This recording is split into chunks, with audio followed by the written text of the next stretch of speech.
নমস্কার বন্ধুরা, আজকে এই স্বাধীনতা দিবসের দিন তোমাদের সাথে কিছু কথা শেয়ার করতে চাই। 1947 সালে যখন দেশ স্বাধীন হয়েছিল, তখন আমার দাদু ঠাকুরমা বা এরকম অনেকেই কিন্তু এই স্বাধীন দেশটা দেখেছে, যে কিভাবে দেশটা স্বাধীন হয়েছে, কিভাবে কত মানুষের রক্ত জল করে এই দেশটা স্বাধীন হয়েছে।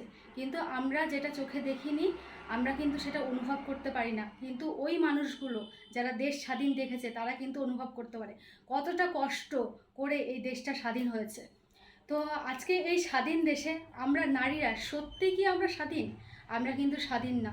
আজকে কলকাতায় আরজি করের মতো একটা বড় হসপিটালে একটা ডাক্তারের সাথে যে জঘন্য ঘটনাটা ঘটেছে, তোমরা তো দেখেইছো কিভাবে তাকে নৃশংসভাবে রেপ করে হত্যা করা হয়েছে।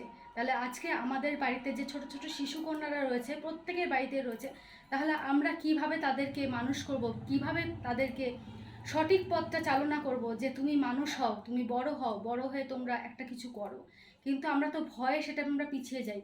তো তোমাদের কাছে, সকলের কাছে অনুরোধ, যারা এই রকম নোংরা কাজ করেছে তাদের কঠোর থেকে কঠোর শাস্তি দিই, যাতে কোনো পুরুষ মানুষ যাতে কোনো মহিলার দিকে এইভাবে কুদৃষ্টিতে না তাকাতে পারে।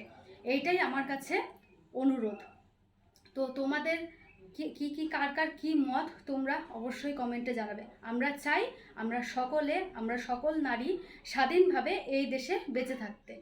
নমস্কার।